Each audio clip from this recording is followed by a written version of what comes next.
मैं बुरा नहीं हूं, बस थोड़ा जज्बाती हूं।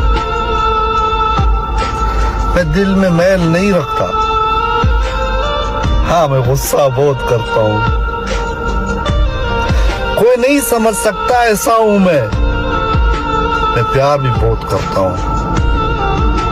कभी कभी तो लोग मुझे पत्थर दिल भी कहते हैं, पर मेरा अल्लाह जानता है कि कितना मासूम हूं मैं, क्योंकि मैं बड़ी बड़ी बातें सहकर भी छोटी छोटी बातों पे रो लेता हूं।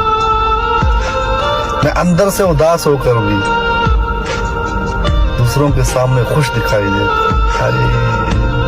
मैं अक्सर रातें जाग कर गुजारता हूं, मैं कहीं पर भी जाऊं तो अक्सर चुप रहता हूं।